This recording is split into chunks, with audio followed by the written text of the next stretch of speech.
Aujourd'hui, et suite à un message que j'ai reçu par email, j'ai décidé de vous montrer comment dynamiser un montage vidéo grâce à des prises de vue prises en définition 4K.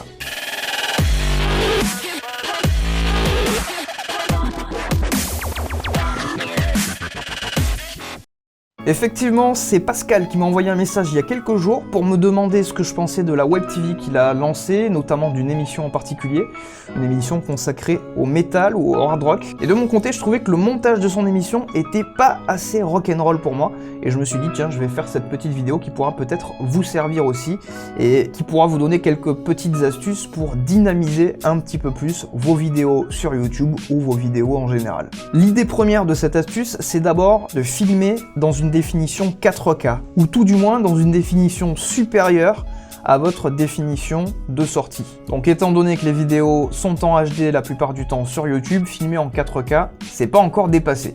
Et on va profiter de ça justement. Toutes les vidéos YouTube que vous voyez depuis le début de l'année, celles que j'ai mises sur ma chaîne YouTube, sont filmées en 4K et je vais vous montrer en quoi ça m'aide dans le montage et en quoi ça permet aussi de les dynamiser. Pour ce faire, je vais vous montrer ce petit extrait. Bonjour à tous, aujourd'hui j'ai mis en place un dispositif complètement incroyable composé de 3 caméras, une ici, une là-bas et une là-bas. Tout ça pour te montrer comment synchroniser 3 caméras dans dans ton logiciel de montage. Ça c'est rock'n'roll.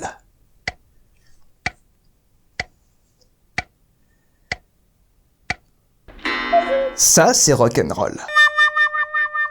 Donc vous voyez dans cette vidéo qu'il y a quelques petits foirages qu'on voit plus du tout à la fin une fois que la vidéo est montée parce qu'on a fait des cuts et qu'on a réussi à pas trop les montrer. Vous allez voir comment. Première chose, on va créer une séquence en HD dans laquelle on va importer une vidéo en 4K et vous allez voir ce que ça fait. Voilà. Hop, là il me pose une question, il me demande: oui, tu es en train de mettre une vidéo en 4K dans un projet qui est en HD, on a un problème, est-ce qu'on reste sur l'HD ou est-ce que je te transforme ta séquence en 4K? Et moi je vais lui dire, je veux que tu gardes ma séquence en HD, c'est pas grave. Donc conserver les réglages existants. Et là vous voyez que je suis zoomé dans l'image, et c'est normal.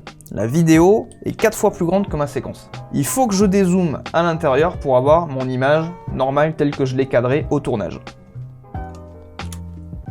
Donc vous voyez, en faisant 50%, au final, je retrouve le cadrage que j'avais choisi lors du tournage, tout simplement parce que ma vidéo, elle est en 4K, dans une séquence en HD. Si j'avais une séquence en 4K, je serais à 100%.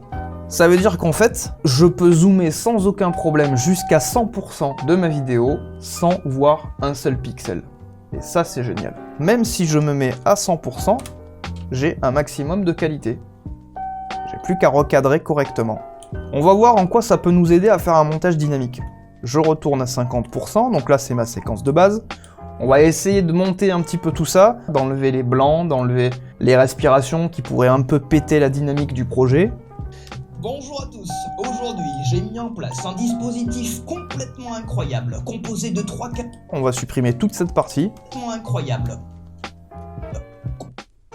Hop, on supprime ça. Composé de 3 caméras, une ici, une là-bas et une là-bas.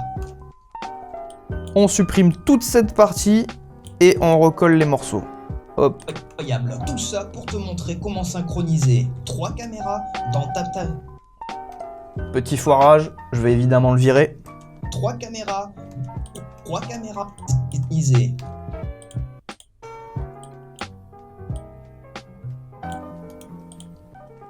Synchroniser 3 caméras dans ton logiciel de montage. Ça, c'est rock'n'roll. Voilà, la petite phrase de conclusion. Évidemment, on va virer tout ce silence. Et on va plutôt prendre la deuxième d'ailleurs. Allez, on va récupérer ça. On recolle ici. Donc, d'une séquence de 30 secondes, on arrive à une petite séquence de 11 secondes. Et ça sera largement suffisant pour notre exemple. Donc voilà ce que ça donne. Bonjour à tous, aujourd'hui j'ai mis en place un dispositif complètement incroyable. Tout ça pour te montrer comment synchroniser 3 caméras dans ton logiciel de montage. Ça c'est rock'n'roll. Alors là, on voit très nettement les jump cuts. Les jump cuts, c'est quoi? Quand vous coupez une partie d'un même plan et que vous les raccordez ensemble. On voit très nettement qu'il y a toute une partie qui a été supprimée. C'est ce qu'on voit d'ailleurs dans beaucoup de vidéos YouTube. Voilà comment on va procéder. En fait, c'est très simple, c'est que ce plan-là, eh bien lui, on le mettra à 100%. Tout simplement. Donc, on va zoomer comme si, en fait, on passait d'un plan poitrine à un gros plan sur le visage. Incroyable, tout ça pour te montrer comment synchroniser 3 caméras. Évidemment, le jump cut qui arrive aussi juste après, ça résout aussi le problème pour ce raccord-là. Des 3 caméras dans... Et là, vous avez l'impression, en fait, que ça raccorde. On a encore un cut, qu'est-ce qu'on va faire? Ça. Eh ben celui-là aussi, on va le mettre à 100% et on recadre. Qu'est-ce que ça donne maintenant qu'on a fait nos petits bricolages? Bonjour à tous, aujourd'hui j'ai mis en place un dispositif complètement incroyable, tout ça pour te montrer comment synchroniser 3 caméras dans ton logiciel de montage. Ça c'est rock'n'roll. On a un petit peu plus l'impression de continuité et en plus on a un montage qui paraît plus dynamique que si j'avais laissé tout dans la continuité sans avoir fait de cut. Si vous vous amusez à faire la même chose avec une vidéo prise en HD dans une séquence en HD, vous aurez une image dégueulasse parce qu'évidemment, et je vous l'ai déjà expliqué, quand on zoome dans une image, on agrandit aussi les pixels et du coup, ça fait très moche. De cette manière, vous pourrez faire des montages comme cela très facilement, sans perte de qualité. J'espère que cette vidéo vous a plu et qu'elle pourra vous aider. Si c'est le cas, n'hésitez pas à la partager. N'hésitez pas aussi à vous abonner à cette chaîne YouTube pour avoir d'autres vidéos de ce type qui arriveront dans ces prochains jours, dans ces prochaines semaines. Je vous rappelle aussi que sur mon blog, je vous fais plein de petits cadeaux. Et d'ici là, je vous dis à très bientôt dans une prochaine vidéo.